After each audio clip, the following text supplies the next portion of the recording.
Assalamualaikum everyone. I hope you are fine. Welcome to Psychology with Muqaddas. This is another video and it's about practical Viva and PSY P402 का ये practical का viva है, यानी उससे related आपसे guidelines share की जाएंगी कि आपने किस तरह से वाइवा की तैयारी करनी है और क्या चीज़ें आपसे पूछी जा सकती हैं और यानी उसके बारे में सारी जो इन्फॉर्मेशन है वो शेयर की जाएगी। जो भी प्रैक्टिकल हो, या आप PSY P631 का प्रैक्टिकल है या फिर PSY P610 का प्रैक्टिकल है, तो जितने भी प्रैक्टिकल्स होते हैं, जो वाइवा होता है ना, वो आपके प्रैक्टिकल से ही आता है। यानी आपने जो प्रैक्टिकल्स किए होते हैं अटैम्प्ट, उन्हीं में से वाइवा होता है। यानी प्रैक्टिकल 1 और 2, प्रैक्टिकल 1 आपका मिड टर्म में होता है और प्रैक्टिकल 2 आपका यहाँ पर जो फाइनल टर्म है उससे पहले होता है।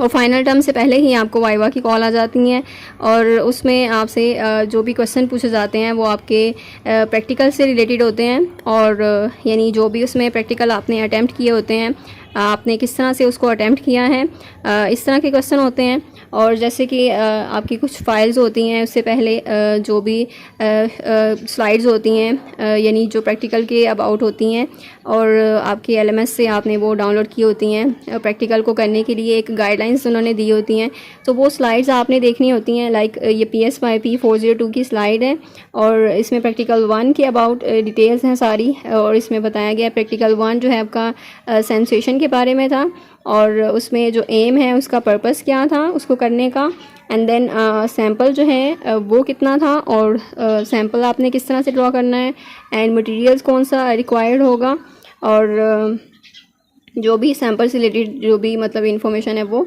उसके बाद प्रोसीजर, यानी आपने उसका प्रोसीजर बताना है एक, कि आपने उसको किस तरह से करना है, उसको करने का मेथड क्या था। ठीक है, तो मे भी वो आपसे प्रोसीजर पूछ लें कि जब आपने प्रैक्टिकल 1 जो अटैम्प्ट किया है तो उसका क्या प्रोसीजर था, आपने किस तरह से उसको अटैम्प्ट किया है। तो आपने जस्ट इसको जो है वो अच्छे तरीके से रीड करके जाना है। जो भी आपकी जो स्लाइड्स होंगी इनको रीड करना है अच्छे तरीके से। इसमें से क्वेश्चन आपसे हो सकते हैं। उसके बाद जो प्रैक्टिकल आपने कर लिया है, जो भी आपने सबमिट करवाया है, आपने वो वाली फाइल्स भी रीड आउट करनी है कि उसमें आपने क्या मेंशन किया है, और मे बी उसमें से क्वेश्चन आपसे पूछे जाएं।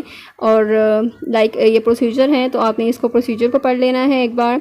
उसके बाद यानी ओवरऑल जो प्रोसीजर है कि स्टेप बाय स्टेप उससे देखना है आपने जो है वो उसको, और आपसे जो है वो कोई भी स्टेप पूछा जा सकता है कि आपने क्या किया था उस प्रैक्टिकल में और किस तरह से किया था, और कितना सैम्पल जो है वो कितना लिया था, और ये सारी चीज़ें आपसे इस तरह के क्वेश्चन पूछे जा सकते हैं। और इसमें नेक्स्ट है कि प्रैक्टिकल का जो रिज़ल्ट है वो किस तरह से आपने फाइंड आउट किया था, यानी जो क्वांटिटेटिव एनालिसिस आपने किया है तो वो किस तरह से किया था, CN का क्या मतलब है इसमें, और ON का क्या मतलब था। जो प्रैक्टिकल जो क्वांटिटेटिव एनालिसिस किया था आपने सेंसेशन का, उसमें इन चीज़ों का क्या मतलब था। ये टेबल जो बनाया है आपने, तो टेबल का क्या मतलब था, और स्कोर आपने किस तरह से फाइंड आउट किया था। ठीक है, और किस तरह से उसको एवेलुएट किया था, किस तरह से एनालिसिस किया आपने, ये सारी चीज़ें आपसे पूछी जा सकती हैं। और नेक्स्ट है आपने कंक्लूड क्या किया, कंक्लूजन क्या था उस प्रैक्टिकल का ना। तो जो भी आपकी हाइपोथेसिस थी और उसको लेकर आपने जो भी ये प्रैक्टिकल किया था, तो जो हाइपोथेसिस है आपकी कंफर्म हो रही है या नहीं हो रही, तो आपने क्या कंक्लूड किया है उससे, आपकी हाइपोथेसिस जो है वो करेक्ट है या फिर वो इनकरेक्ट है। उसको जो है वो जस्टिफाई करना है आपने, एक्सप्लेन करना है उसको, आपने कंक्लूड करना है। तो समरी है एक ओवरऑल आपके एक्सपेरिमेंट की, जो प्रैक्टिकल आपने किया है उसकी, यानी आपने उसको उसका जो है रिज़ल्ट वो बता देना है इसमें। तो मे भी वो आपसे ये पूछ लें कि जो प्रैक्टिकल 1 किया है उसका रिज़ल्ट क्या था, या फिर उसका कंक्लूजन क्या था, व्हाट डिड यू कंक्लूड, कि आपने उसमें क्या कंक्लूड किया था।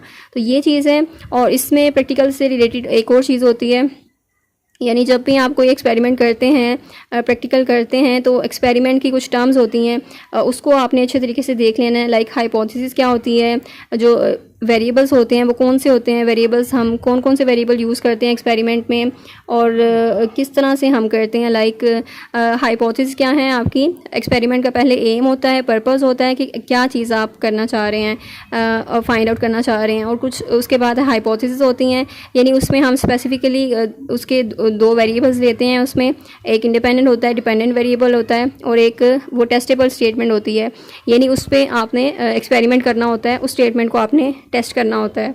और उसमें 2 वेरिएबल्स होते हैं, जिसमें एक इंडिपेंडेंट वेरिएबल होता है, दूसरा डिपेंडेंट वेरिएबल होता है।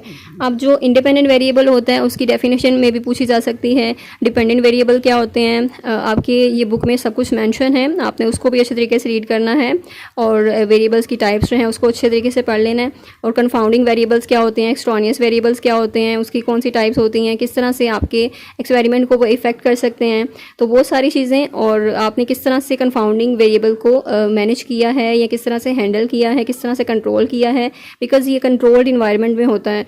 तो इस तरह के सारे वेरिएबल्स को फिर हमने कंट्रोल करना होता है, यानी कंपाउंडिंग वेरिएबल को किस तरह से आपने कंट्रोल करना है मैं भी पूछा जा सकता है आपसे। और इस तरह की जो सारी टर्म्स हैं ये आपके प्रैक्टिकल से रिलेटेड वो आपसे पूछी जा सकती हैं। और आपने इन जो वेरिएबल्स हैं उस वेरिएबल की डेफिनेशन क्या है, जो चीज़ वेरी करती है, जो चेंज होती है, वो वेरिएबल है। और इंडिपेंडेंट वेरिएबल जो मैनिपुलेट करता है एक्सपेरिमेंटर, और जो डिपेंडेंट वेरिएबल होता है जिस पे हम इफ़ेक्ट्स वगैरह इंडिपेंडेंट वेरिएबल के इफ़ेक्ट्स को चेक करते हैं और उसका जो है वो मेजर हम लेते हैं।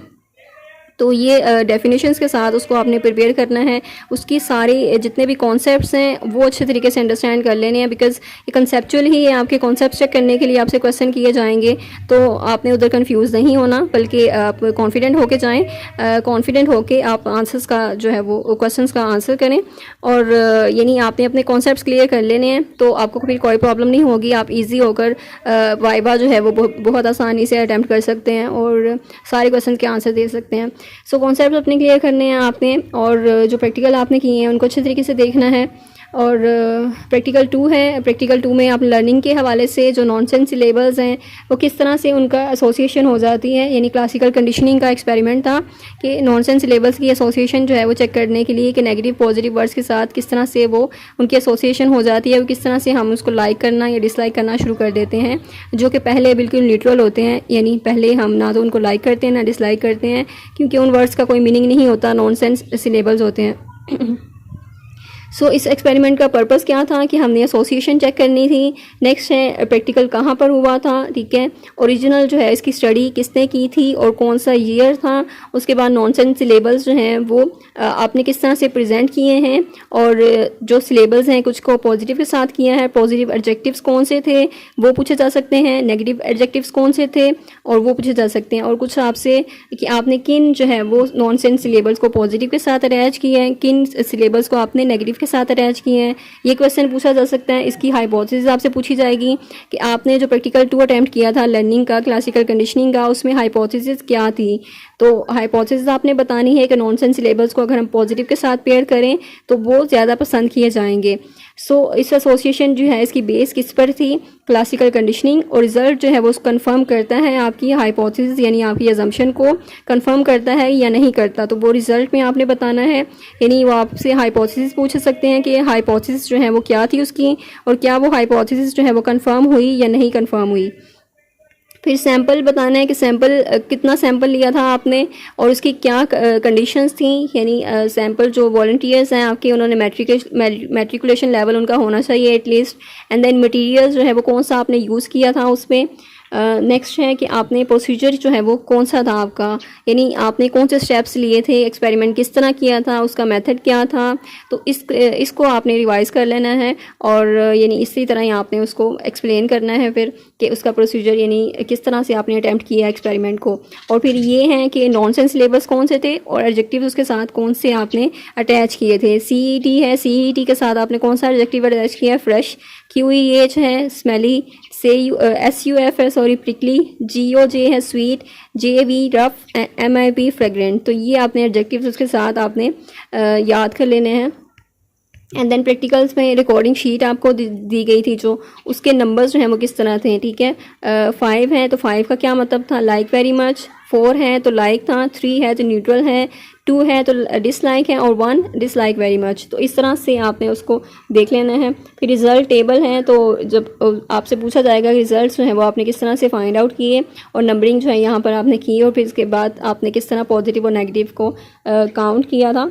And then conclusion. फिर कंक्लूजन आपने बता देना सिंपल के कंक्लूड क्या किए हैं आपने, रिज़ल्ट क्या है आपका, जो हाइपोथेसिस आपने बनाई है कि नॉनसेंस लेबल्स को अगर अटैच किया जाए पॉजिटिव वर्ड्स के साथ तो उनकी एसोसिएशन हो जाती है और वो फिर लाइक किए जाते हैं, ठीक है। और जो नेगेटिव वर्ड्स हैं उनको जो है वो अगर उनकी एसोसिएशन नॉनसेंस लेबल्स के साथ हो जाए तो नॉनसेंस लेबल्स वो वाले उनको डिसलाइक किया जाएगा। तो ये हाइपोथेसिस जो है वो आपकी कंफर्म हो जाती है यहाँ पर। और क्लासिकल कंडीशनिंग का जो एक्सपेरिमेंट आपने किया है एक हाइपोथेसिस जनरेट करके, तो वो आपकी कंफर्म हो जाती है और आपका जो रिज़ल्ट है जो अब वो आप फाइंड आउट करते हैं, कंक्लूड कर देते हैं और क्या एसोसिएशन हो जाती है। इस तरह काफ़ी चीज़ों की एसोसिएशन इसी तरह ही होती है जो पहले बिल्कुल न्यूट्रल होते हैं लेकिन एसोसिएशन की वजह से ही वो लाइक या डिसलाइक किए जाते हैं। सो ये था आप प्रैक्टिकल और वाइवा, और जिसका वाइवा में इस तरह के आपसे क्वेश्चन किए जाएंगे, कंसेप्चुअल क्वेश्चन हो सकते हैं प्रैक्टिकल 1 और 2 के हवाले से, आपके ओवरऑल प्रैक्टिकल के हवाले से, एक्सपेरिमेंट के हवाले से, और एक्सपेरिमेंट की जो टर्म्स हैं जो आपने अच्छे तरीके से देख लेनी है कि हाइपोथेसिस क्या होता है, किस तरह से आप एक्सपेरिमेंट करते हैं। और ये एक्सपेरिमेंट जो है एक लैब एक्सपेरिमेंट है जिसमें आप वेरिएबल्स जो हैं वो लेते हैं, और हाइपोथेसिस बेसिकली वही टेस्टेबल स्टेटमेंट होती है जिसमें वेरिएबल्स होते हैं दो, एक इंडिपेंडेंट और डिपेंडेंट। तो ये सारी चीज़ें वेरिएबल्स की कितनी टाइप्स हैं, कौन कौन से वेरिएबल होते हैं, किस तरह से आप कंडक्ट करते हैं एक्सपेरिमेंट को, और उसमें जो है वो कौन सी एक प्रोसीजर जो है उसका क्या होता है, ठीक है, कंट्रोल्ड इन्वायरमेंट में वो होते हैं। तो I hope I mentioned all the things जो कि आपको वाइवा में काम आएंगी, और सारी चीज़ें, और यानी जो क्वेश्चंस आपसे वाइवा में होंगे, और यही अपने कॉन्सेप्ट्स आपने क्लियर करके जाना है, और अपने प्रैक्टिकल जो भी आपने अटैम्प्ट किया है उसको देख के जाना है, उसको रीड आउट करके जाना है, और ये स्लाइड्स को अच्छे तरीके से रीड आउट करके जाना है। तो जो भी आपसे वाइवा में क्वेश्चन होंगे आपके, यानी आप उसको सारे ही वो इजीली अटैम्प्ट कर सकेंगे, कॉन्फिडेंट होकर आप उसको आंसर करें, एंड आपको जो वाइवा में इंशाल्लाह फुल मार्क्स ही मिलेंगे। And best of luck for your viva, and thank you so much. और आई होप कि आपने चैनल को सब्सक्राइब भी किया हुआ है, और यानी बाकी जो वीडियोस हैं आपको फ़ौरन वो मिलती रहेंगी, आपको बार बार यूट्यूब पर सर्च नहीं करनी पड़ेगी। और इसके अलावा कोई भी आपकी डिमांड हो या कोई भी चीज़ की, किसी भी चीज़ की समझ नहीं आ रही साइकोलॉजी से रिलेटेड, या कोई भी सोल्यूशन चाहिए, या फिर किसी भी कॉन्सेप्ट की समझ नहीं आ रही, तो वो आप पूछ सकते हैं। एंड एज़ यू नो कि psychology is not about thing कि आप उसको रातों रात ही डिस्कवर कर लें। तो ये एक ग्रेजुअल प्रोसेस है, एक ग्रेजुअल जो है वो एक प्रोसीजर है, यानी हम उस पर जो है वो ग्रेजुअली चलते जाएंगे, एक लॉन्ग जर्नी है।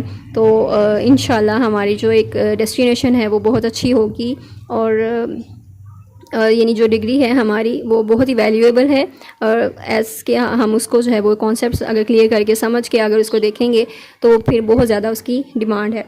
तो best of luck for your struggle, and thank you so much. मिलते हैं नेक्स्ट वीडियो में, टिल देन टेक केयर, अल्लाह हाफिज़।